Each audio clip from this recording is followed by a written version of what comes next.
Any questions before we go on to pre-screen? Okay. Good deals start with good prospects. And good prospects have the right motivation. And for wholesale deals, vacant is usually the number one factor. Ugly is another factor, although I have wholesaled prettier houses. Okay? So that's not always the case.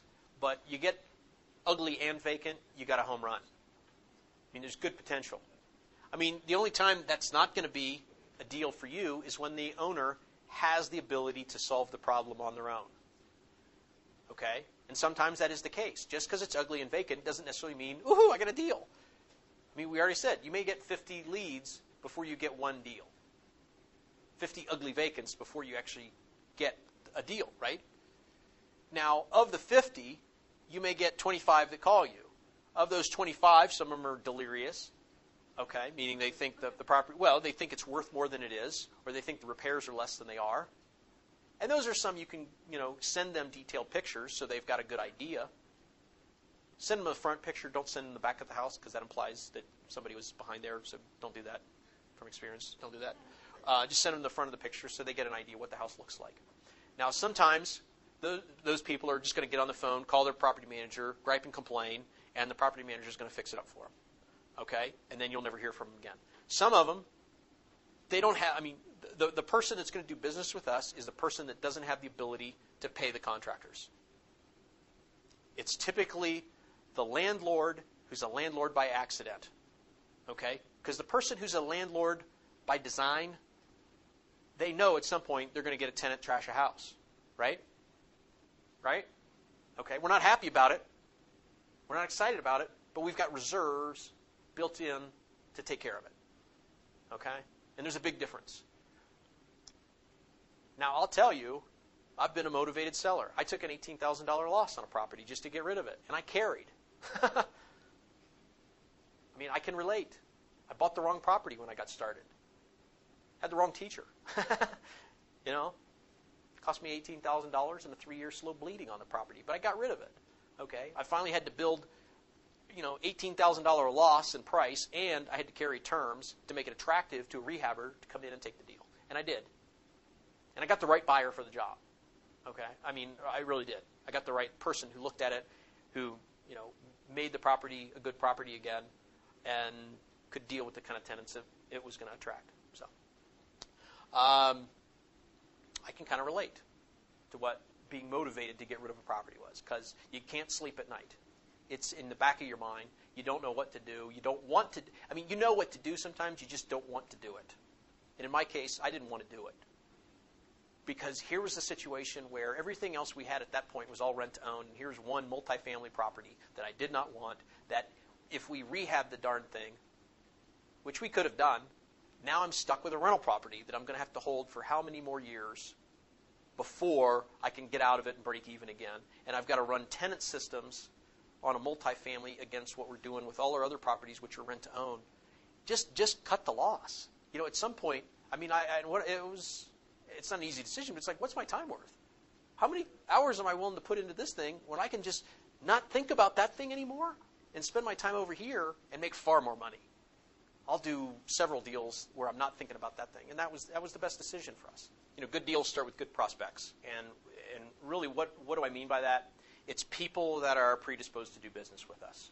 Okay, they're not people that, I got a letter, I don't need this person, but they're what I call fishers. They're fishing to see if there's the dumb guy willing to pay more. There's a lot of people that went down in real estate in this market because they were betting on the greater fool theory.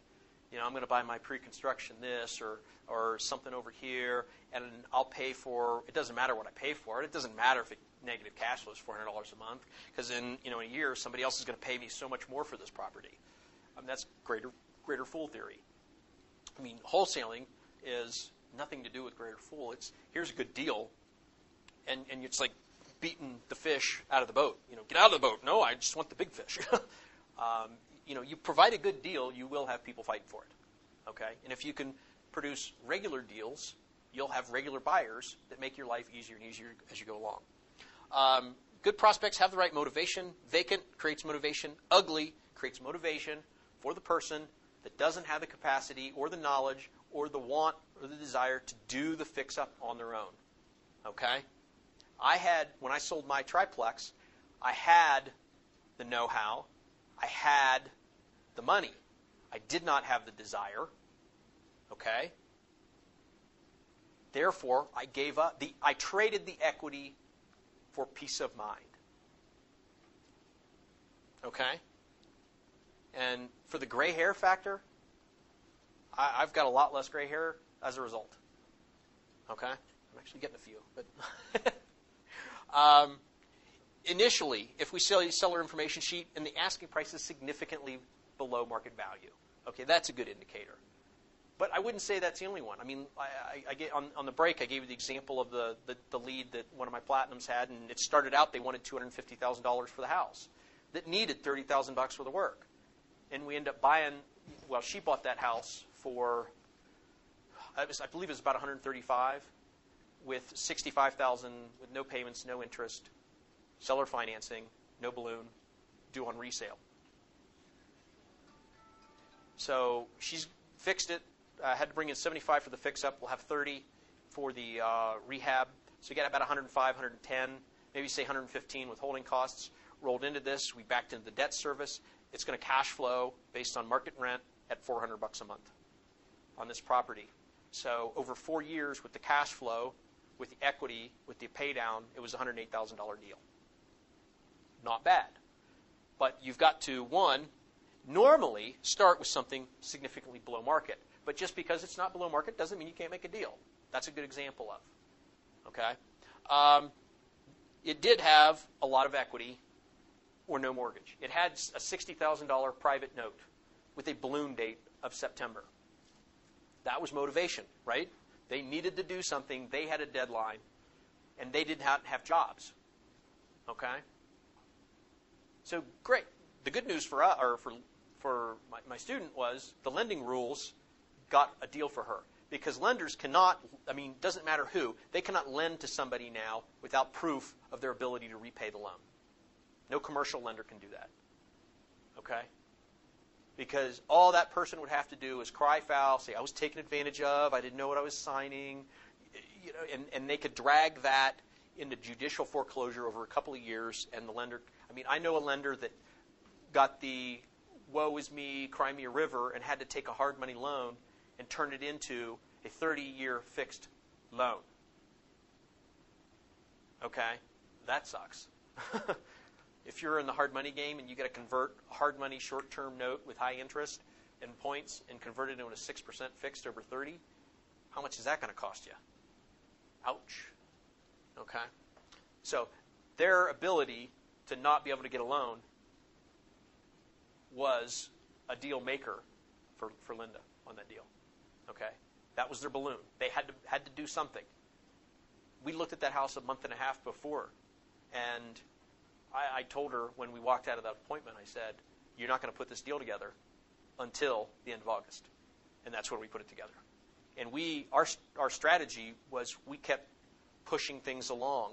We didn't push for a contract necessarily, although we were obviously working toward that, because we had two heirs. One of the heirs lived in the property. The other heir didn't live in the property. So we had to meet. We had to get everybody on the same page. We had to work out the final numbers. We pushed the final. They didn't know the final numbers until the week they needed to close. Okay, because I gave them the highest number, and I forget what the highest number was, but it was if they weighed on all the equity. But then they needed $15,000. They wanted $15,000 cash, and I said, well, for every dollar we put in, we have to borrow more from our private lenders, and therefore I can't pay you as much for the property. Okay, well, okay, great. We'll work all that later. Well, we kept pushing that. Finally, the week, and then we realized. I mean, we went from like 135. I mean, we were at least like 150, right? I mean, for every dollar in cash they want now, we discounted at least $1. Not bad, right? 50% or 100% return on your dollar invested to equity. Not bad, right? So that's what we did. So we just knocked another $15,000 off the purchase price right out of the bat, at the last minute. At that point, did they have time to shop our deal? Not really. Okay.